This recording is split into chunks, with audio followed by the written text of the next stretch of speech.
Olá, eu sou a professora Zilmar Albuquerque e vamos a mais uma resolução de questões.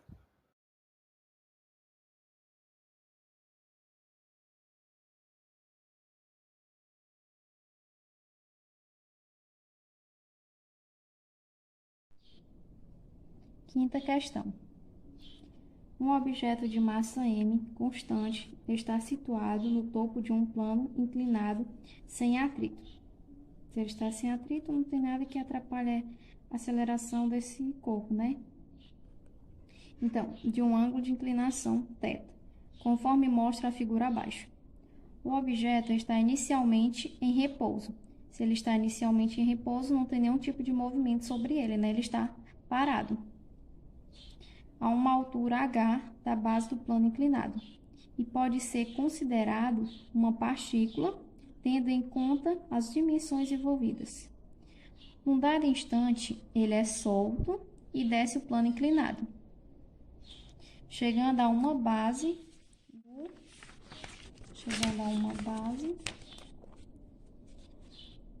no instante posterior. Durante o movimento, o objeto não fica sujeito a nenhum tipo de atrito. E as observações são feitas por um referencial inercial. No local, a aceleração gravitacional vale em módulo g. Aqui nós temos a imagem, né, do objeto que a questão se refere. Então, levando em consideração os dados apresentados, assinale a alternativa que corresponde ao valor do módulo da quantidade de movimento, momento linear, que o objeto de massa m adquire ao chegar à base do plano inclinado. Então, aqui nós vamos observar essa imagem, né? Ele disse que, inicialmente, esse objeto de massa m, ele está em repouso, ou seja, nós não temos nenhum tipo de força atuando sobre ele inicialmente, então ele está parado, né? Está em repouso. Porém, quando for aplicada uma força sobre ele, ele vai descer essa rampa. E como está sem atrito, sem nada, isso vai ocorrer de forma acelerada, né? Então, aqui ele também nos disse que nós temos uma altura h. Então, ele quer a quantidade de movimento que é utilizada aqui nesse objeto, certo? Então, aqui, para nós descobrirmos a quantidade de movimentos, nós utilizamos a fórmula de Q, quantidade de movimento, igual a massa vezes a velocidade. Aqui nós podemos descobrir essa velocidade. Depois nós vamos substituir nessa fórmula, aí nós temos essa quantidade de movimento, certo? Então, nós temos inicialmente, como ele disse que é sem atrito, sem nada, então essas energias elas vão se conservar. Ou seja, é energia em A, que seria, por exemplo, essa caixa aqui seria o ponto A. Quando ele chegasse aqui embaixo, no chão seria o ponto B. Então, energia em A igual a energia em B, que seria a energia cinética em A mais a energia potencial gravitacional em A igual, agora no ponto B, energia cinética em B mais energia potencial gravitacional em B. Se inicialmente ele está em repouso, então nós não temos essa energia cinética no ponto B. Mas nós temos uma altura, h. Então, nós temos a energia potencial gravitacional, que é dada por massa vezes a gravidade vezes a altura. Isso da energia potencial gravitacional em A, correto? Aqui na energia cinética em B, nós temos, né? Porque quando esse corpo começar a descer, esse objeto, ele tem uma aceleração. Então, nós temos a massa vezes a velocidade ao quadrado, dividido por 2. Mas se observarmos agora, nós não temos uma altura no ponto B. Então, nós não temos essa energia potencial gravitacional, certo? 0, 0. Então, agora o que é que nós vamos fazer? Nós vamos colocar esse 2 que está dividindo para o lado esquerdo, multiplicando, e pegar essa massa que está multiplicando e passar ela dividindo para esse lado.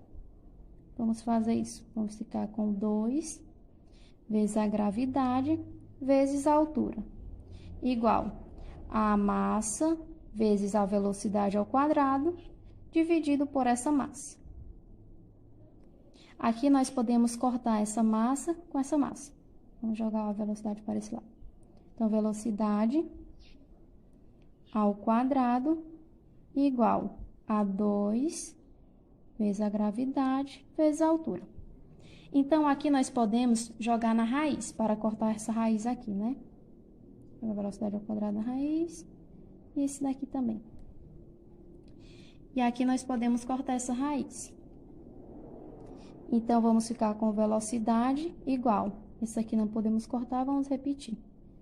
2 vezes a gravidade vezes a altura. Então, aqui nós descobrimos essa velocidade, que vai ser isso daqui. Mas a questão quer a quantidade de movimento, correto? A fórmula é esta. Essa é a fórmula da quantidade de movimento. Então, o que que nós vamos fazer? Nós vamos substituir. Vamos repetir aqui que é a quantidade de movimento, igual a massa vezes a velocidade, que aqui é 2 vezes a gravidade vezes a altura. Então, está aqui a quantidade de movimento. E a alternativa correta é a alternativa A. Certo?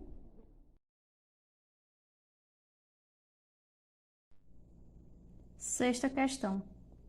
O gráfico abaixo indica a variação da aceleração de um corpo inicialmente em repouso e da força F que atua sobre ele. Então, aqui nós temos esse gráfico da força pela aceleração, a variação da aceleração. Quando a velocidade do corpo é de 10 metros por segundo, sua quantidade de movimento em quilograma por metro segundo corresponde a... Então, aquele que é a quantidade de movimento, certo? E aqui ele já nos deu a velocidade desse corpo. Então, nós vamos anotar aqui os dados mais importantes. Se ele quer a quantidade de movimento, nós temos o quê? Que é a quantidade de movimento igual a massa vezes a velocidade.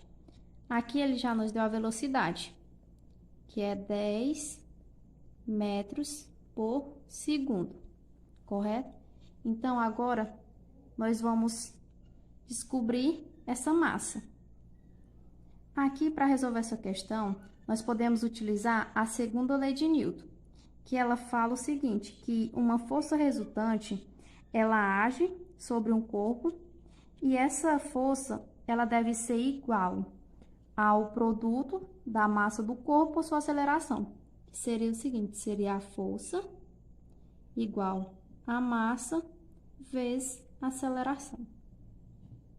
Então, essa daqui é a fórmula. Agora, o que nós vamos fazer para resolver essa questão? Se nós observarmos bem, aqui nós temos a força e nós temos a aceleração, correto? Então, o que nós vamos fazer? Nós vamos pegar os dados desse gráfico e substituir aqui, nessa fórmula na fórmula da segunda lei de Newton, correto? Então, vai ficar a força, vamos pegar esse primeiro número, a força, 6, igual a massa, que é o que nós queremos descobrir, vezes a aceleração, que é 2. Então, essa primeira massa vai ser igual a 6 dividido por 2, que está multiplicando, ele passa a dividir. Então, essa massa vai ser igual a 3 kg. Então, nós já descobrimos o valor da massa. Vamos ver se ela está correta. Nós utilizamos a mesma fórmula, força igual a massa vezes a aceleração. Aí nós vamos substituir a força aqui, que no caso agora seria o 12. Então, vai ficar 12 dividido 12 igual a massa, nós vamos repetir, vezes a aceleração, que agora aqui no caso seria o 4. Então, massa igual a 12 dividido por 4. Então, a massa será 3 kg. Então, a massa está correta, né? Nas duas resoluções, ela deu o mesmo valor. Então, agora, se nós temos a massa e temos a velocidade, nós vamos só descobrir qual é o valor da quantidade de movimento, né? Que é o que a questão quer. Então, nós vamos substituir o Q igual a massa é 3 kg, que é o que nós descobrimos aqui. 3 vezes. A velocidade é 10 metros por segundo, né? Então, essa quantidade de movimento vai ser igual a 30 a 30. Só que aqui na questão ela quer em 30 kg metro por segundo. Então, esse é o valor da quantidade de movimento. E a alternativa correta é a alternativa B. Correto? Por hoje é só, obrigada e até a próxima aula.